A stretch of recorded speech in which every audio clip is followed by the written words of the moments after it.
Hey, hello there. Good morning and welcome to the Stokastic.com NFL Showdown Strategy Show. I don't care what you guys say. You get an AFC North battle, all right, on Thursday Night Football. Fun things can happen. Might I remind you, last year, Thursday Night Football, AFC North, Browns, Steelers, Jameis Winston, snow game. One of maybe the best game of the season, snapping a Steelers 5-game winning streak, and Jameis Winston doing one of those goofy post-game press conferences. I will say those Spags, as much as I love that game and as much as I was rooting for Jameis Winston, all I could think, I was like, listen, man, these eccentricities are going to wear very thin the moment he has a bad game or two. And that's just the way these people are. Mike McDaniel, Jameis Winston, I've said it from the beginning, and I stand by it. They're fun when they're winning. When they stop winning, they're the first guy you want to shut up and get out of town. But how you doing, man? I'm good. You know, we're both in chipper moods this morning. I'm very excited to be here, as I now have to say, as I guess my catchphrase in the opener. But yeah, Jameis days, when they're good, they're good. He single-handedly created the Browns receiver Ponzi scheme this offseason with Jerry Jeudy going top 70 or whatever it was again. And then, fortunately, he doesn't have Jameis Winston throwing the ball recklessly over and over. But we have a similar quarterback, Joe Flacco, on the slate, a guy that will drop back a bunch. So maybe we'll capture some of that Jameis Winston fun that was, I guess, in that game. But in this one, total-wise, I don't know if we're getting Jameis Winston level fun.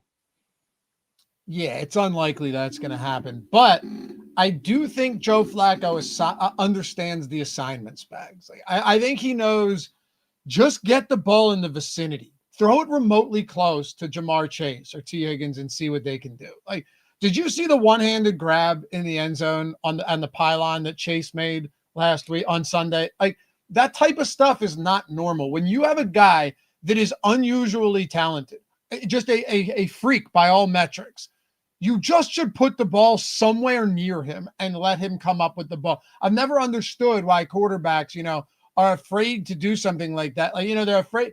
Jalen Hurts is actually a good example at times where his conservative style of play works when your defense is shutting teams down. When that's not working, you have to just loft the ball up to A.J. Brown or Devonta Smith and simply see what happens. And if Joe Flacco can do that with guys like Jamar Chase and T. Higgins, they probably will move the football by default.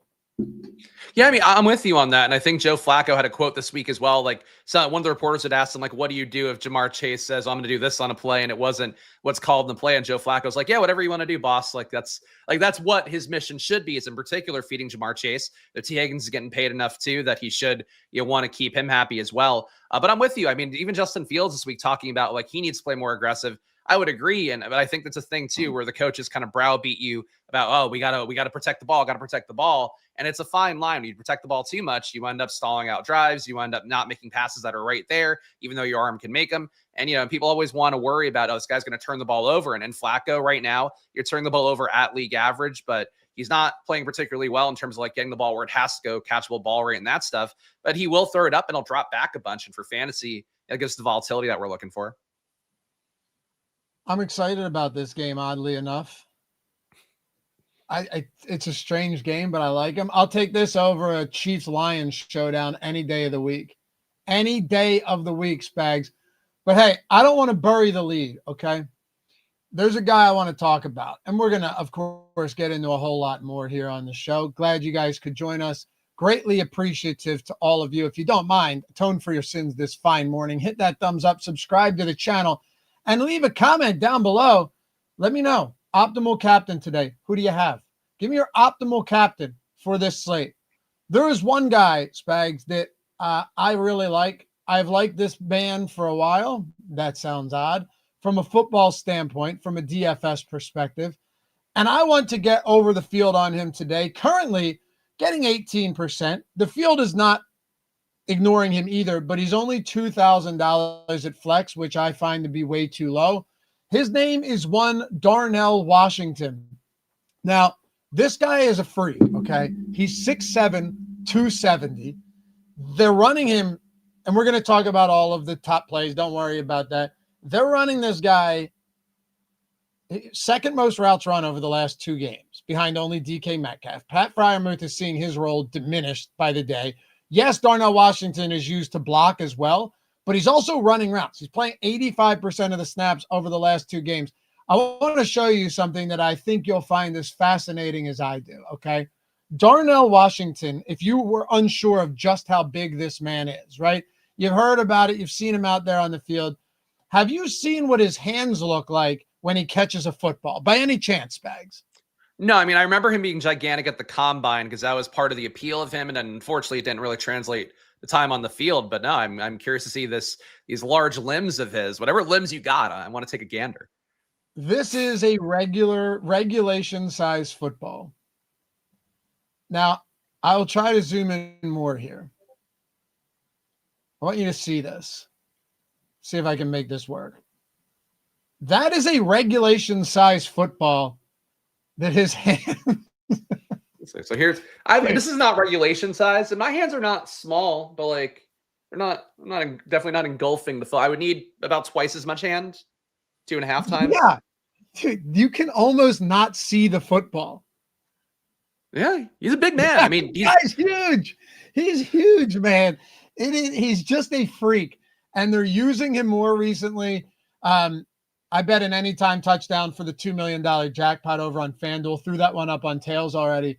I mean, it's just a crazy, crazy thing to look at this man, because if you've seen him catch a football, he can rumble too. Like, he can break tackles. He can carry, like Gronk style, Washington Commanders defenders down the sidelines for 50 yards if he needs to. He's exciting. He makes the sport more fun, in my opinion, and they're finally starting to use him. I think at $2,000, you have to be considering some of him today. We typically don't get $2,000 guys who have actual upside. Now, I'm not saying he's a 10-target guy. That's never going to be the case. But, like, could you get a 5-target game out of Darnell Washington with a touchdown? Absolutely. Plus, it's fun to sweat with him in your lineups.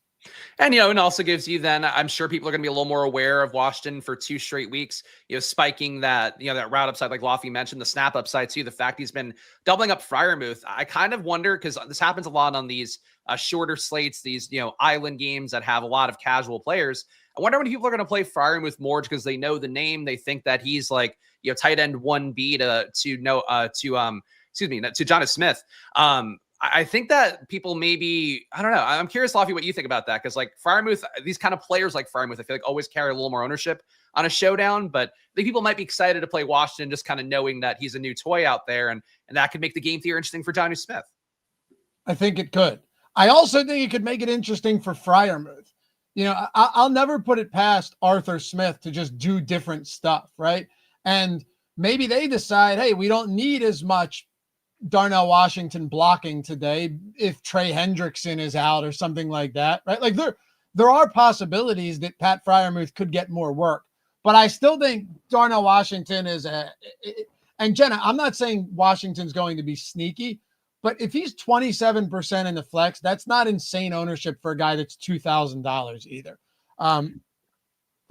It's not crazy ownership. Now, I will say, if Freiermuth just ends up being unowned, Spags, I would actually have a lot of willingness to go back to the well there. I'm not taking like a one-track mind here where I'm saying it's Washington with no Jonnu Smith or Freiermuth. Certainly not. Freiermuth's $3,000. You have Noah Fant on the other side of this game without Tanner Hudson, without Mike Gesicki.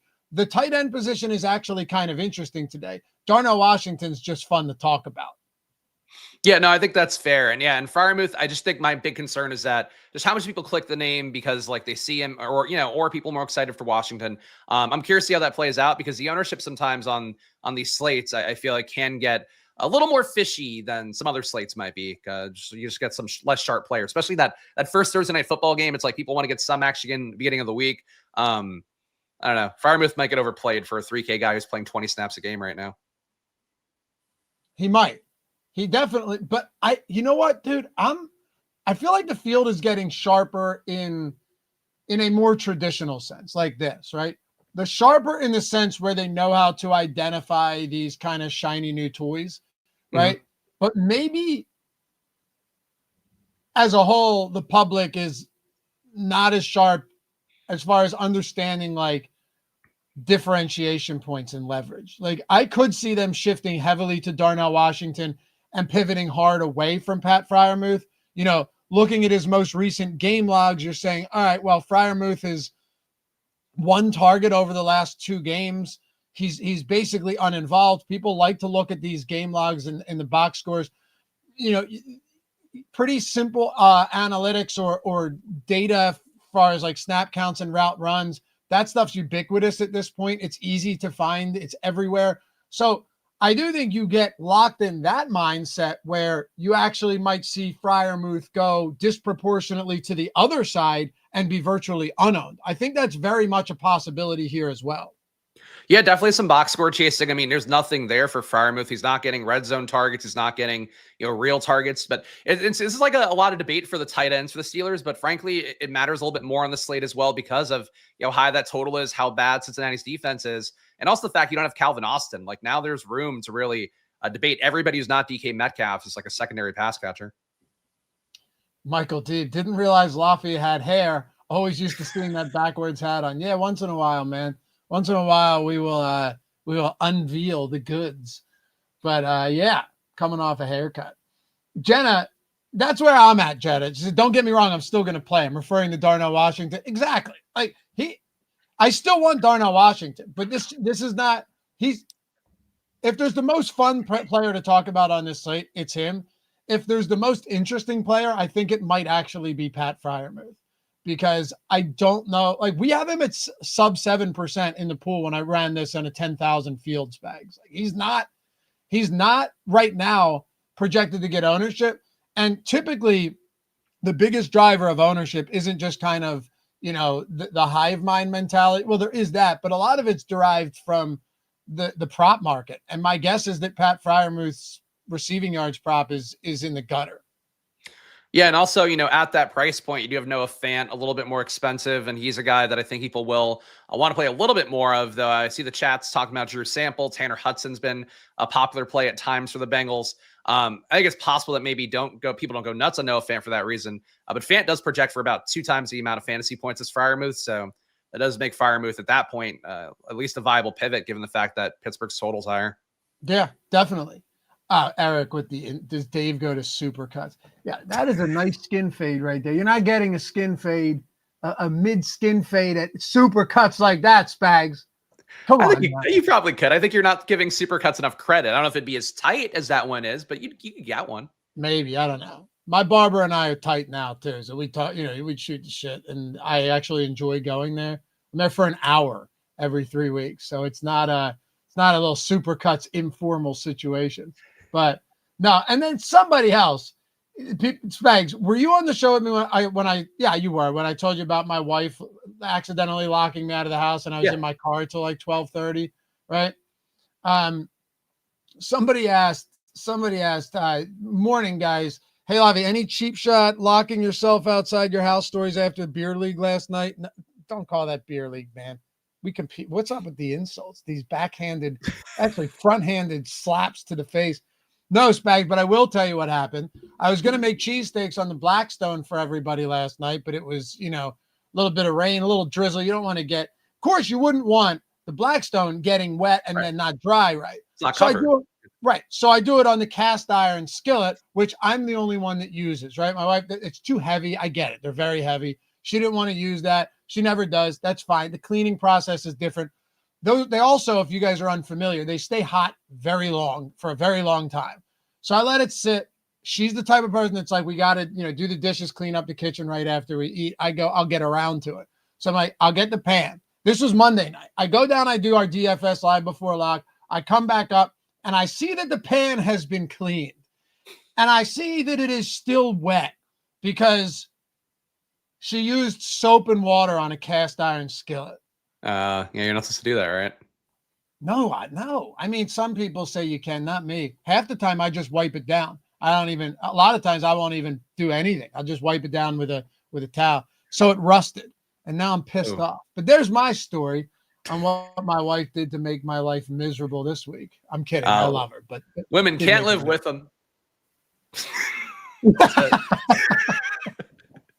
I was waiting for it. That's it. There's no back half of that phrase. That's so good. That's so good. Yeah, Nate, cast iron, great choice. Of course. Norm McDonald had the cast iron grilling. You remember? I don't know if you ever watched any cast iron grilling grates, and Larry King was like, it's iron. And Norm just messed with him for an hour straight. Highly suggest you guys watch that. But anyway, I know you said that, and yes, JoJo, or no, who was it? Obi-Wan. It probably was Payback. Honestly, she knows not to do that. So I know you said we're spending a lot of time on Pittsburgh's tight ends, but like, how much time do you really spend on a showdown slate talking about Jamar Chase and like T. Higgins and DK Metcalf and stuff like that? I mean, I think those guys, I know those guys are obviously very important, but to win these type of slates, you have to have kind of a very intimate understanding of the entirety of the slate and what may be different, but also work. I'd rather spend time talking to you, Spags, and the audience about stuff like that, as opposed to Spags. This is curveball. Do you like Jamar Chase at captain today? I think he has the upside. I don't know. People out there have been fading Jamar Chase left and right since the offseason where he was going as the first overall draft pick. But I'm willing to go there. Now, I'm with you on it. I think that it's kind of interesting for Pittsburgh. And also, as chat pointed out, Tanner Hudson not active, or not expected to be active. I didn't know if that was finalized yet, but should have corrected myself before. I think there's interesting secondary players in the slate, though. Like, I do think Roman Wilson, Scotty Miller, guys that we have seen, or for Scotty Miller, a spike before in this offense, other offenses in meaningful ways for showdowns. Roman Wilson, a guy that had a lot of preseason hype, did have some decent draft capital last year. He's going to get a shot to absorb a decent Calvin Austin role left behind. I think the secondary players in the slate, even though, 9 out of 10 of them are going to put up, 5 or less fantasy points, I think that there's a lot of them that actually are, deserving of a look on the slate, even though, most of it's going to come down to like, did you play Metcalf and he sucked? Did you play Chase and he sucked? And Higgins did well. I think there's enough secondary guys that you could dig into here that, hopefully give you some less ownership and people don't want to play. Yeah, I'm with you on that. And there's going to be a lot of them. And yeah, Pete, I know you can use the soap and water. I just prefer not to. I cherish my seasoning. I'll scrape it. I'll rub it. I'll put it away. Plus, then you have to make sure it's fully dry. I get you. I don't blame anyone who does it, but even on the Blackstone, very particular about that. Plan B Smoothies, just want to see myself. Happy birthday, Loughy. Thank you, sir. As always, not my birthday. That's March, but as always, he keeps the bit going. Common Pennies, does anyone like Higgins over Chase at all to get, I assume you mean contrarian? I don't look at showdown slates like that, dude. Like if you're playing a single lineup in showdown, it's a prayer. That's the truth. It's kind of a prayer. You'd be better off, and I tell people this often, Spags, like you'd be better off maxing the quarter jukebox, or the mini, or like the 50-cent mini max for $75, or for whatever it is, for $50 on one of these, or playing $20 in the play action and 20 entries in the play action, 20 in the first down. I would just rather do that than try and single bullet thread the needle on a showdown slate, because I don't want to fade either of those guys. I could get contrarian by getting overweight on Higgins, maybe underweight on Chase. I don't think that's crazy, but I don't think it's as clear cut as just, hey, I'm not playing Jamar Chase today. Now, if it's one lineup, then yeah, that's actually not a crazy idea. I just don't like to have to be reliant on that with one lineup. Yeah, I think that's a fair way to look at it. I mean, I would say that's sort of what game theory is, just on a baseline level, where the assumption is a certain amount of projection flows to Jamar Chase. If he doesn't hit his projection, that means that the team that either didn't hit their overall team projection, or that it flowed to one guy, two guys, whatever the case may be. And that's how you see every single DFS slate play out. So like that should be part of the process. But like I agree that like if you're doing just a 20 max, like you should be trying to get different looks, trying to play different angles. You should be thinking about what it looks like if Cincinnati somehow 5-1s this and onslaughts and wins it. Maybe that's more of a 150 max take relative to total, but that's what showdowns are, is like you'll see some of the sharpest players. Ricky D a couple of years ago when he went on a heater, I was like in my most contrarian showdown stage. It was going really well. I don't know why I stopped. I'm now just a chalky bitch over and over again, but I would keep seeing Ricky D play these lineups and like win a lot of money that were similar to ones I was building. And there were a lot of like 5-1s favoring underdogs, and that would be at every single slate. That's sort of what showdown is. It's like you get paid out a lot when you get contrarian and it hits, but a lot of slates, you still want to play the best guys and get that projection up as much as you can. I mean, the real so far, and I think we all understand we're only 6 weeks into it, the real approach that has worked fantastically this season particularly on main slates, is just chalk plus 1 or 2 pivot spots on good players at low ownership, And I'm not even talking to win the millie, like the Keishon Booty and stuff like that, but getting to a like low owned Nico Collins when he has a game, or like the low owned Garrett Wilson when he has a game. Those type of spots have worked really well. On showdowns, though, I think you can do the same thing. Like you could still captain Chase with probably even, Flacco and Higgins. And I haven't even built lineups out yet. You get weird or a little bit different in one spot. It entirely changes the complexion of your lineups, bag. So that's why I find these interesting. Admittedly, my main slates this year, I've had a really good season. Showdowns, I have not. It's honestly been the polar opposite for me. Main slates, I'm killing. Showdowns, I've really struggled. So I may need to change my focus a little bit today. Maybe honestly get a little bit more chalky, or keep doing what I'm doing because it's only 6 weeks into the season. I'm not sure yet, but I don't want to change things up too much because one big play from one kind of random player can change the entire slate. Yeah, I mean, that's showdowns in particular. Like you could feel like literally I've been in a solo first place, the Aaron Rodgers Achilles tear game, and like seeing that go, I just go full screen for this one, seeing that go from being up like $4,000 to $25,000, a rare like solo unduped lineup, to then losing all that money and seeing it go down to nothing as like Garrett Wilson caught a touchdown from Zach Wilson at that point. So I think from showdowns, really, there's a lot of volatility, game to game, but also just quarter to quarter where, that's the nature of the beast. But I'm with you. Main slates this year, chalk has been better than ever. And I think that's something for showdowns. Like I'm sure the chalk is just as good, but it becomes more pronounced because of the volatility of just what one game can be. Definitely. And, you've also seen, Eric, don't worry. NBA is coming. You can win back all your losses from NFL. No, I'm up in NFL this year. I'm just down in showdown. That's the difference. I'm up. Yeah, nothing insane. I haven't binked yet, but stacking weeks, I'll take it. Giving some back on the showdowns on Sunday and Monday night, and then getting it back on Sunday, and then giving a little back on Sunday and Monday night. I don't play nearly as much NBA anymore. Just having 2 young kids, man, it's difficult doing NFL shows Monday and Thursday night, and then having NBA. The Sims make it way easier for me, like to play NBA. Which is super helpful. And we got a lot of sharp guys here. I'm reading Josh's previews, which I would highly recommend you guys do. Check out all of his bets over there on tails. So follow Josh, hit him up. But it is different, Spags, when there was a time where I would literally just sit down every single night in front of my computer and just watch the games and wait for late swapping opportunities and wait for news. Injury reporting has never been so bad. It's a little bit tougher, but I try and find my days to play NBA and really dive in and enjoy it. But I can't do it 7 days a week anymore.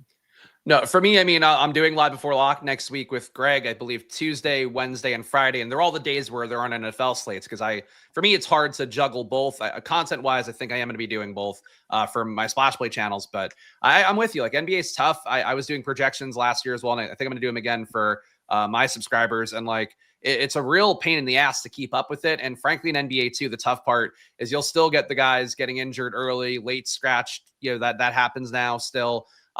It's not fun, and you'll lose 60% of your entries on that kind of stuff. So for NBA, I think it's even more of a be willing to lose what you're playing slate, but or sport rather. But I think every sport at this point in DFS is like, you have the best data possible. If you play close to the projection and what sims tell you, you'll have a good shot of at least, getting most of your money back, a good amount of your money back, hopefully. But you got to be prepared to get wiped out on any slate. And that's why bankroll management is probably the most important part that it's not fun to talk about, but people need to be mindful of. Definitely. You know what I've actually done? I like playing on the big nights. I like playing the night slates. I'll come back down here after the kids go to bed, and then I can sit there and build out as many lineups as I want, take all the time I need. All the games start at the same time, or at least like within an hour of each other. That's pretty fun as well, because there's actually really big prize pools for those night slates on NBA. So, we find our angles, Spags. You got to find something. Honestly, living on the West Coast is the best part of it. Like that's, if you could do those things that can be done at 4 o'clock and then late game 7, like my life was like so much more optimized for DFS play there. So that's my biggest DFS advice. Move to the West Coast. Not as good for football, though. All right, there you go. No, but I do get it. It was 38 degrees this morning. I was outside in a t-shirt and shorts. Felt like a man. Aaron Rodgers in the flex. Jaylen Warren in the flex. That's our highest exposure here. Joe Flacco, Jamar Chase, Chase Brown, Steelers, Boswell. Not a lot of T. Higgins here, only 17%. He has a 46.5-yard receiving prop, which is a little bit surprising to me. T. Higgins, to me, is always one of the best. And this answers our friend's question from earlier. Not directly, because I'm not saying you use him as a pivot off of Chase. T. Higgins is still a phenomenal pass catcher, dude. Like, this guy still is really, really good. And I understand, and rightfully so, he gets overshadowed by Jamar Chase. But if there was ever a guy with a 46.5-yard receiving prop, Spags, that could pop off for 102 touchdowns, it's T. Higgins. Like, his props are never, he's the type of guy where the props are never going to, I think, appropriately mirror his ceiling, right? Like, there are certain guys where, you're like, damn, he could have a monster game, but his props are always like 80, 85 receiving yards. And they should be with a guy like Chase. I think he's 79, 80 today. T. Higgins is the one that he's down there in the mid 40s, but he can have Jamar Chase style games. It's less likely to happen, but we talk about spike weeks, right? And spike games. T. Higgins is very capable of doing something like that. So, the only problem now is I really do not understand, and maybe you can explain this to me. I do not understand that price point. I mean, the fact that he is 10,000, that he's in the 5 figures, DraftKings never does this for guys who have struggled all season long. Somehow they have preemptively priced him to like he's going to have a spike week tonight.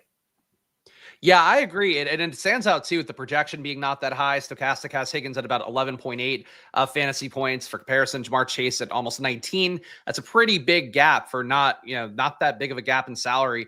I guess what stands out, if you want to play Higgins, number one, just paying out to be contrarian. That does certainly hold weight here, because I agree. Like, he should probably be, 9K as a max? 8,500, right? Like, same prices. Should he be more expensive than Jaylen Warren right now? Well, it's tough because, Warren, you could critique for the role kind of diminishing a little bit with Gainwell being more of a split. And I think that's priced inappropriately. But yeah, I agree. Like, he shouldn't be more expensive. He should be probably around 8,400, 8,500. We are capturing some of the historical, pricing there, the upside that he brings, and also the leverage you get on Chase, I think would be a part of making that price a little bit more expensive than Jaylen Warren. But yeah, it shouldn't be that much more. That really means the ownership's going to be like nothing for Higgins. And I think even if he's still a bad play, and frankly, he has not played so well this year, his target rate is 18% per route run. Jamar Chase is at 27. Even like last year, people remember the T. Higgins spike games. They're like, well, he gets there as leverage on Jamar Chase, who was so important throughout the year. But these guys are getting targeted like pretty much dead even, like 1A, 1B getting, I don't have the exact numbers in front of me, but it was like 9 targets a game for each. Red zone work, very similar. This year, it's like Chase here, Higgins here, which is kind of crazy after they paid Higgins to diminish the role. But like, Higgins has been bad, but the fact, like, I just don't even think 27% ownership happens for him, because like he's a weird price and he hasn't been good. I know. The last 10K guy that we were unsure of was Cam Scatteraboo last week, and he went for 3 touchdowns against the Philadelphia Eagles. So, I mean, that's he's still in play. Look, Higgins is still very much in play. What I'm saying is, no. But Higgins is priced towards his ceiling. I think that's fair to say. But he's still a good player. He's a really good player, and I don't want to just ignore him entirely. If you had to kind of rank these guys, right, where you've got Chase is on kind of an island of his own. He's at 12K. But you have Metcalf, Higgins, Rodgers, Flacco, all within $1,000 of each other. Do you have a preferred target here? Like, is it going to be Metcalf? I think the chalk one, or the one that I expect to pick up a lot of ownership, and I think people too are aware of, some of his play. There's like some stats for Metcalf's success lately as well that have been floating around on social media. I think people are going to go to Metcalf. So like, I think he's the strongest play out of that group. but obviously I think that opens up the other guys a little bit more. I mean, we did see Chase Brown lose some work to Samaje Perine. I think that he can be appealing because he should still get checked down in certain situations, just not the obvious third and long situations, not the ones where you want the better pass protector and Perine out there. But I think he's a valid enough play. If I were to rank them, I think I would have Metcalf 1. Higgins I would have 2, just because he does represent pretty nice leverage, and I think the ownership will be fairly appealing because nobody's going to want to pay that. Warren and Brown I think would be number 3 for me, but I don't think I'm that off projection on that. Maybe putting Higgins above would be the thing. Yeah. By the way, Pat Freiermuth 8-1 to score a touchdown on DraftKings today. I may take a shot on that. I could see myself going there. Did Loveland hit the prop lines on Monday? No, but I also I backed off of that on our show together. Yeah. Oh wait, no, we did live. We did strategy show. No, we did live before lock. Yeah, I backed off when I saw his routes run the previous game. I was like, all right, you know what? That was bad advice. Let me go ahead and you guys just erase everything I just said in your mind. No, dude, I think he had like 1 for 3 or something. I don't know. Let me see. He had the one catch called back too, which probably I think that would have exactly hit the line, which is of course how gambling always seems to work. Yep. He had 2 for 11. Yeah. So. And he had 1 catch for like 13 called back. So yeah, he would have easily been. Oh, did he? Yeah. Okay. Bill Mozzie, it's about time for Higgins to have a great game. I don't disagree. I mean, yeah, it doesn't, the whole like gambler's fallacy thing here, the whole it doesn't mean he's going to, but he can. He's very capable. I have no problem with it. I really don't mind going to Joe Flacco either. I get that it's ugly. He's ancient, Spags, but he still has Higgins, and he still has Chase, and he still has a decent enough pass catching back in Chase Brown, and Noah Fant is fine. Like when you look at what he was working with in Cleveland, this isn't to say like this is way better, but it's kind of way better. Like Jerry Jeudy is your top guy. You have Njoku and Harold Fannin. Yeah, they're fine. But like you have arguably, and I'm saying arguably because if you want to throw Nakua and Adams, you want to throw Brown and Devontae into this and CeeDee Lamb and Pickens, sure. Arguably the best wide receiver duo in all of football here with Jamar Chase and T. Higgins. Like he has weapons at his disposal.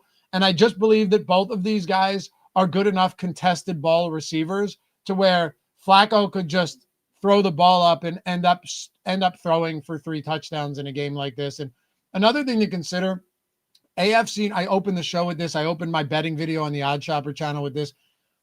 AFC North games are just weird. They're weird. They're always weird. This could be a 10-13 game, or it could be a 38-35 game, and nothing would surprise me. Yeah, I think that's a fair way to look at it. And look, Flacco drops back a lot. Like that offers a lot of volatility. I mean, look, there are things that freak me out about the matchup for Flacco. And this is part of why too, like I'm pretty comfortable not having him in a lineup and just playing the game through pass catchers. And I probably should have made this point better, but he's going against a Pittsburgh team that always blitzes a lot, but this year blitzing 35.5% of the time. You have comparison, Cincinnati blitzes less than half of that, 16% blitz rate for them. They're getting pressure 31% of the time, and Flacco's not doing a great job under pressure, a negative 0.8 EPA. When he sees pressure, he's not taking a lot of sacks. He's getting rid of the ball. But like, there are going to be a lot of drives that stall out, and Flacco dropping back that often, if they do get home on him, increases the odds of there being some turnovers. So I think for Flacco, I agree that he can create production for his receivers. I think it's the most appealing part, but I don't think he's one of those guys where it's like I have to stack him up necessarily, unless you're playing like Chase and Higgins, and at that point, Flacco's got a pretty decent shot of making it. But I just think Flacco to me feels. I think he's an easier fade than Rodgers, honestly, but I think they're kind of the same player. They're not going to run very much, so you kind of need them to have an outlier, like 300-yard passing day, touchdown or two, to make it, I think, at their prices. They actually feel very similar today, don't they? Yeah. I mean, and a lot, they're old. They don't move around a lot. Rodgers, I think, is better at the stage, but frankly, they're not throwing catchable ball rates. Like they both have a lower catchable ball rate than Justin Fields, which I think should give you some perspective on it. We perceive these guys as so great, but in reality, they're not accurate even at their age compared to what they were in their careers. Rodgers has a lot more success though this year, I think, in terms of the results he's gotten. Sure. Common pennies. Joe Flacco can put up really big numbers. His arm's still very live. He can pop, but also throw 2-3 picks and only 1 touchdown. By the way, I read these for those of you listening in podcast form, or those of you with YouTube Premium with your phone in your pocket. Looking out for you guys. I'm trying to get Ben to do this as well. Eventually, he'll come around. But common pennies, better yet, he throws 3 interceptions and 3 touchdowns. Like that's the optimal Flacco game here. Is he gets picked off twice, Spags or something, and then he just has to throw a ton. You see that with these type of quarterbacks all the time. Jake Browning the other week, bunch of picks, and then he just late in the game, they have to throw, and he just peppers Jamar Chase. These type of game scripts can work. So interceptions aren't actually bad for Joe Flacco. They're not. They may seem it, but a pick 6, if you're playing Steelers D as well, could actually work out. And I think this is the type of game where you could do that, where you could play a Flacco +2 plus Steelers defense and have 0 worries in the world. Yeah, probably not at captain. I think that probably is a tough needle to thread, but I agree. I agree with what you're saying. But I'd still play like a Chase at captain in those lineups for sure. Yeah, definitely. Ricky, all right, cool. You can drive this show for us, and I'm not saying that like kind of say I'm serious. So many viable cheapies tonight: Fant, Miller, Wilson, Washington, Johnson, Freiermuth, Sivas, and Sample. There are now. Roman Wilson is a tough one. I threw a lot of darts on him in best ball, hoping that maybe the Steelers would continue to draft well at wide receiver and he would emerge and Calvin Austin wasn't the guy. That has not been the case. Wilson is cheap though, Spags. He's what, 1,200, I think. He has not been targeted often. Once in a while, they may look to go downfield to him. That could be nice. I saw that in the preseason as well. But it's pretty uninspiring right now, unfortunately, for Roman Wilson. But he should play some snaps. Maybe he'll get 1 target. Hard to project him for much more than that. Yeah, he's only had an 8.8% target per route run rate, which, if you can imagine, single digits is really bad. And then Scotty Miller is getting like a 3% rate. These guys aren't playing a ton, so it's hard to give a crazy read here, but it's 8.5 routes per game for Roman Wilson, 6.4 for Scotty Miller. There's going to be more to go around. But frankly, you might, like, to tie it back to the first point, you might just get more tight end out there, maybe get more 12 personnel, 13 personnel could be a possibility. There's no guarantee that Roman Wilson actually absorbs the Calvin Austin role because it is an Arthur Smith offense and he's literally willing to put out 3-4 tight ends. Give him 5 tight ends, they'll find a way to make it work.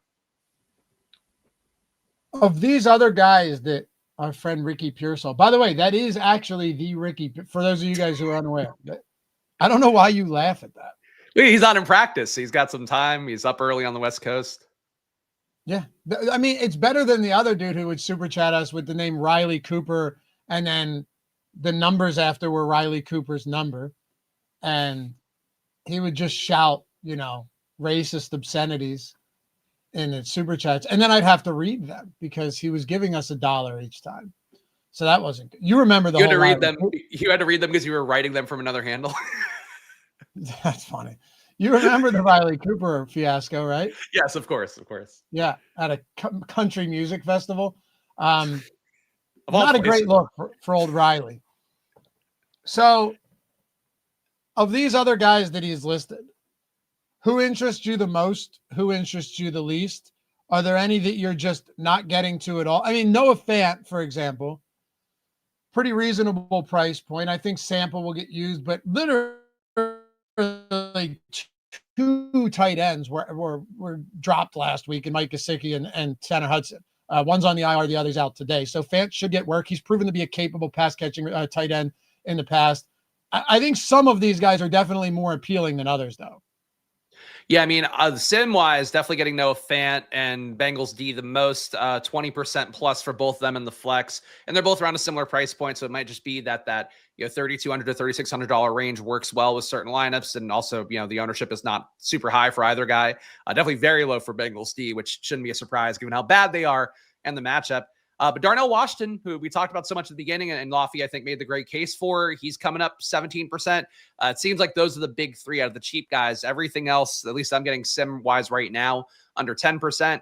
I think if you're not playing Fant, taking more of a look at Sample is certainly a move. He's not the kind of pass catcher that Tanner Hudson is, but maybe he gets similar work because of Hudson not being available, and Gesicki too. Like those guys are both, more adept pass catchers that you maybe just trot Sample out for some of those routes, but it could also be Fant going.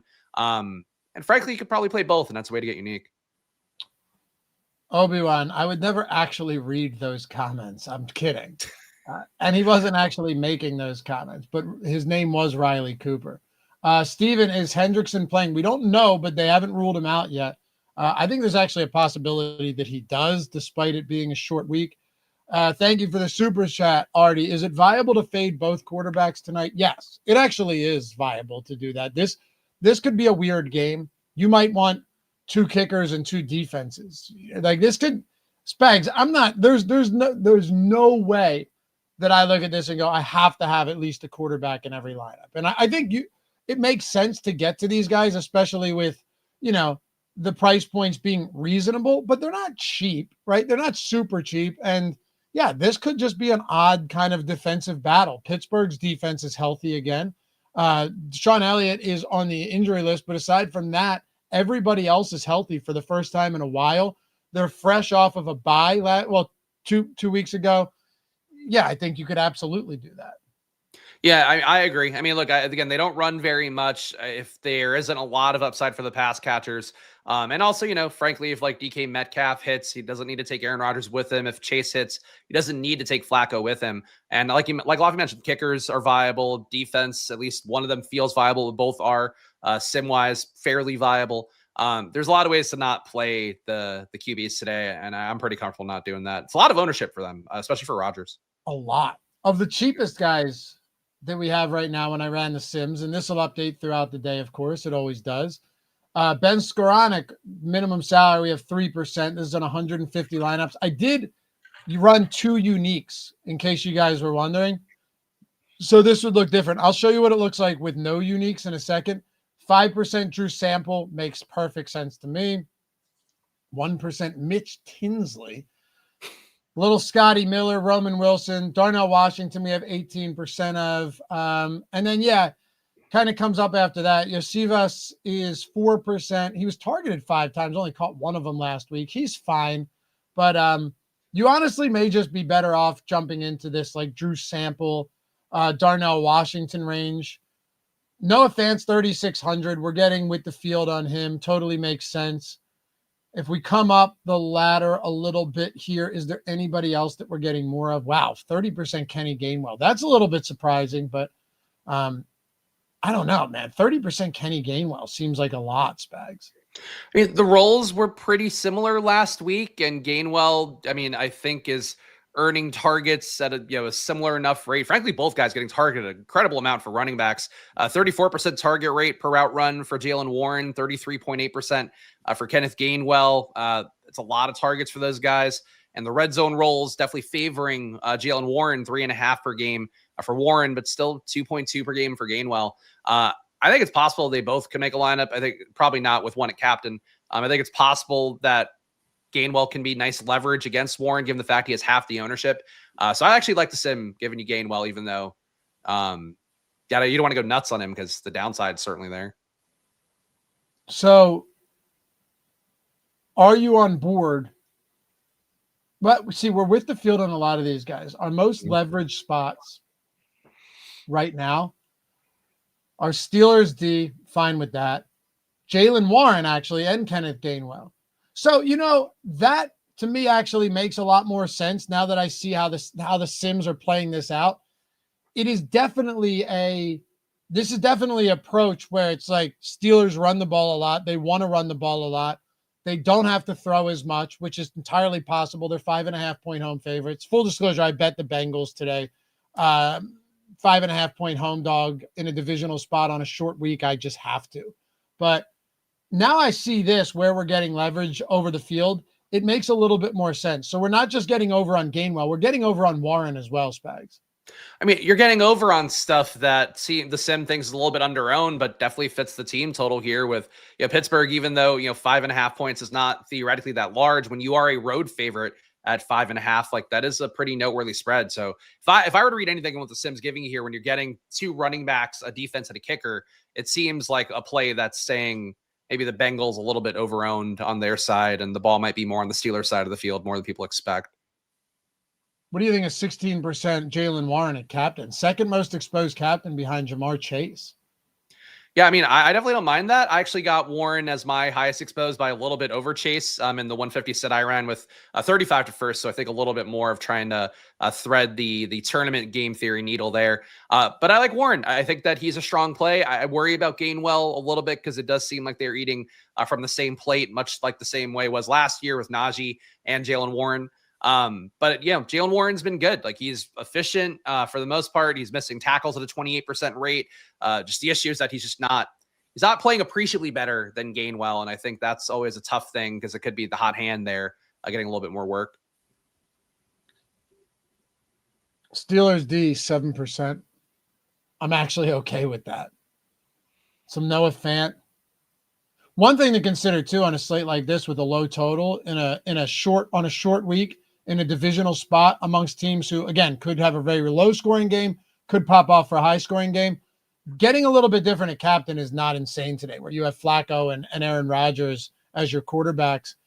Like if Noah Fant ended up being optimal at captain, it wouldn't shock me. You know, you could see a 5 for 50 and a touchdown be optimal at captain at his price, assuming all of your other players like Jamar and Higgins and Brown and Metcalf have, you know, modest games and don't go nuts. That is actually a path to win today. Very possible. Yeah, I think there's ways to be unique on the slate. I think the Sim, I get all the plays the Sim is giving us for the most part, and I would in fact agree with most of the ownership we're getting for a lot of the cheaper guys in particular. So I think it's a unique slate. It's definitely one where it does feel like just going through the Sim a little bit. I wonder if people overplay the Bengals relative to a team with a 19.5 point total and a QB that is looking fairly dusty in some of the metrics. Spags, another spot, another winning angle. Did you know you could sign up with any of our sports books and get the Sims for free? Yeah, I know. I had somebody DM me today, and he's I got to respond to him. If you're watching, I saw that. I will respond. Thursday mornings are very busy for me. He asked, he was like, you know, do you have any like free weeks or this or that? And the truth is we don't. We run some promos. We do this.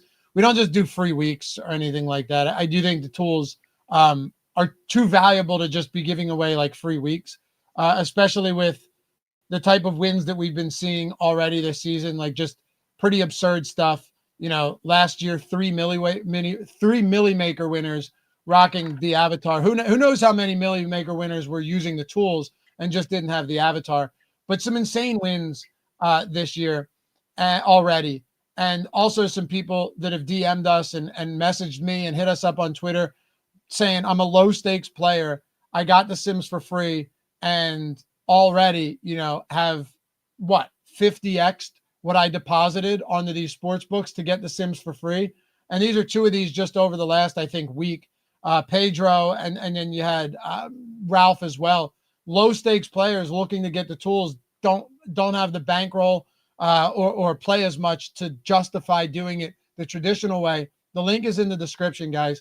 Just follow those 4 steps. Click claim offer on any of these. Onyx is in 40 plus states, right? So even if you don't have access to Caesars or Fanatics or BetMGM, you do probably to Onyx, or you do to Sleeper or Underdog or any of these other ones that are available in non-legal betting states.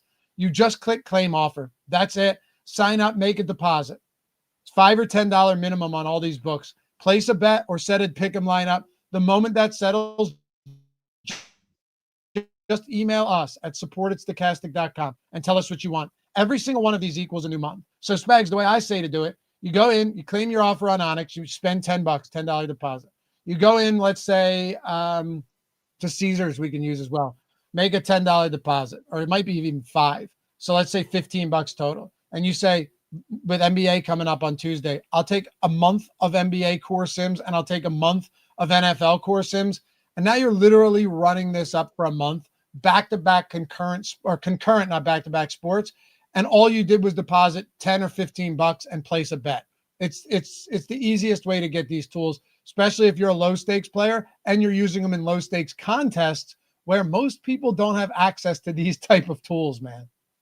Yeah, I mean, it's really important to use the data. We talk about it a lot, in particular for main slates, using chalk intelligently, understanding how the sims will approach these things is a really big part of the process, especially for people that I think try to outthink themselves very often on slates. And that's not a sin. It's something I think we've all done at various points in our DFS career. And frankly, you have to battle on a lot of slates. The Sims tools keep you honest on stuff, and be able to get them for free is really, I don't think there's anywhere else in the industry that gives you Sims tools for free with this level of quality that as Loughy's interviewed the guys on the channel, people that are winning millions of dollars off of it, and using the Sims tools, the entire foundation of how they're doing that. Yeah, man. Absolutely. Multiple interviews with guys winning millions of dollars. It's pretty cool, but it works phenomenally for low stakes players too. And I never want to ignore that, because a lot of people do this as a hobby, to get away from traditional life. And I totally get that. DFS is fun. It should be fun, right? It should be. And this is a way to make it fun and more profitable in the process. Are there any captains that we have here, Spags, that you want less of or more of as I go down the list? I know you said you've been a chalk donkey, but I can trust you here to pick someone out, maybe one or two guys that you think we could get more of, or we could even get less of in a spot like this. For me, I'm okay with the Steelers defense. I have no problem getting to them a captain today. Yeah, I mean, they're crazy expensive, but I think that if that's going to make them 1% owned and you're going against Flacco, who's going to drop back really a lot of times, it's odd, honestly, like that they let him drop back, so often as they do, and every team does, and he's a vet. I get it. The Steelers are definitely one that stands out. And, T. Higgins, we talked about earlier. I just think that what he does represent in terms of upside, I'll definitely bite that bullet in 20 maxes today. Not sure about the higher dollar entries I'll put in, but I think that for Higgins, him being 5% owned at captain, nobody's going to want to play him 10K salary at captain. He can spike. He can say, I don't know, he will spike. Can't guarantee that one, but he can. What is his captain ownership right now? 5.2 expected. All right. Yeah. If you in this pool, what I ran is 4.9. Like, that's low, man. That's low. I mean, Johnny at 4, not awful either. If you're playing to the total a little bit more, I just think there's a shot that people might, and frankly, I'll too play some lineups, chasing Roman Wilson, chasing Scotty Miller to some extent. But just the tight ends getting more work here, whichever one you want to choose, whether it's Darnell, whether it's Freiermuth, whether it's Jonnu. I think that they should kind of get a little more work here. And Jonnu at captain, I just feel like it's one of those plays that 4% owned might even be a little bit high. Yeah. I hear you. All right. Mark, what happened to the guy with the glasses who eats tuna every day and knows every college player? He used to work with Showdown with Loughy. Matt Kajeski, he's college right now. He's going 100% college. You can find him over on Tails, which I'd highly suggest you do. Matt is a super sharp with college football. I mean, Spags, the guy is he is a college football savant for sure. So would highly suggest you guys go check him out over on Tails. He posts free picks, but he also has a premium package as well. He is literally spending day and night on college football, and the guy smashes. So I would highly recommend you go over and check out not only his free plays, but his VIP package, and check out everyone else we have over on Tails. The leaderboard too. Matt was just up here on the leaderboard. We've got most profit up now. This guy, Mike, has been killing it. He's in Ben's Discord. He's been killing it lately. He's one of the highest ranked guys over on Juice Reel as well. You find people here, no credit card required, just free account, set it up, you're in business. So yeah, man, these are work. There, your boy Loughy trending at number 2. I can't catch Mitch though. This dude's just this dude is killing it. Our friend DFS and Donuts. But anyway, we'll take a look at lineups before we get out of here, Spags, and see what we've got going on. Jalen Warren, Rodgers, Brown, Boswell, Gainwell, Steelers. So 5-1 Steelers, 3-3, 4-2 Cincy. Here's a T. Higgins captain. Higgins, number Bengals. 3. Yeah, Higgins. T. Higgins, Bengals, Chase Brown, Jalen Warren, Flacco, and Steelers. Okay. It's a Jamar Chase fade, but it's certainly an interesting one. You're getting 2 of the big 3 in Cincinnati with Flacco. You're getting Warren and Steelers and Bengals. That's an interesting one for sure.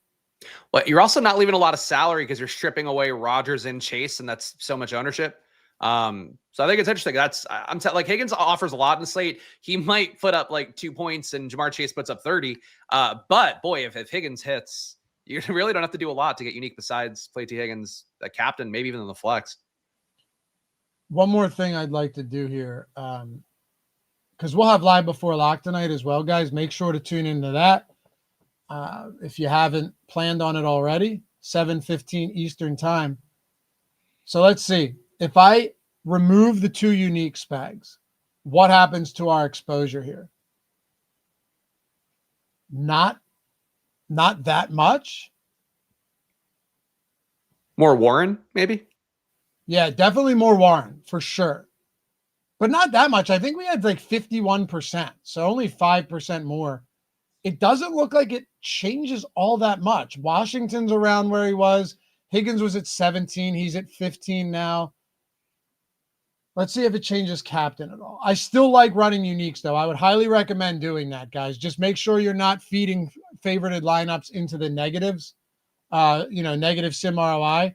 But I promise you, a 150 sim ROI is not that much different than 50%, right? Like they're both still quality lineups. Okay, Warren at captain jumps to 20%. So that might be the biggest jump you get. It's Warren at captain goes up. Steelers stays the same. Higgins 6%. Yeah, it didn't change all that much. No, it's surprising to see it not move that much. Maybe a little more diversification at the bottom end of the lineups, perhaps. All right, give me your flag plant captain today. Optimal.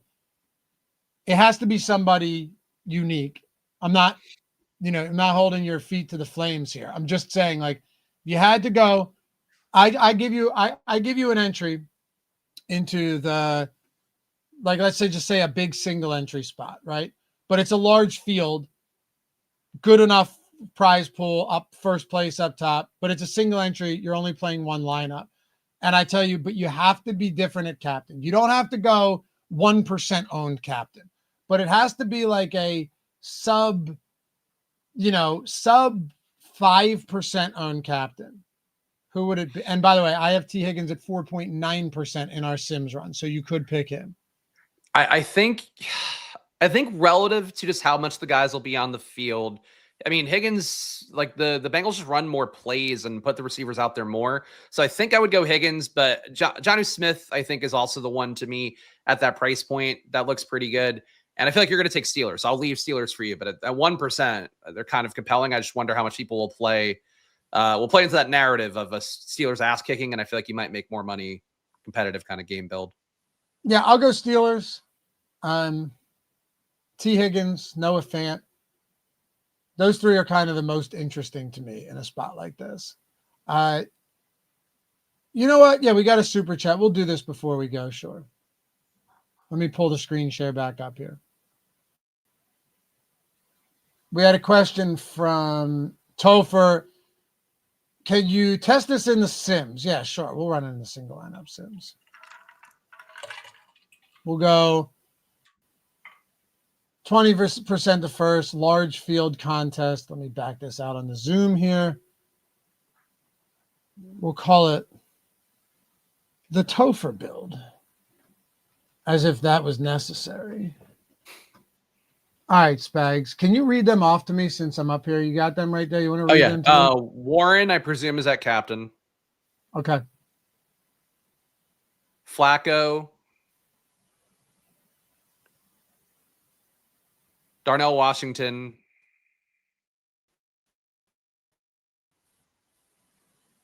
Okay. Jamar Chase. You're good. And then Noah Fant and DK Metcalf. Just keep saying them. Oh, Fant and Metcalf. Okay. Yeah. Got you. We might have been on a delay here. Every time I screen share on StreamYard, it sucks. All right, we'll run it at no randomness. Interesting looking lineup.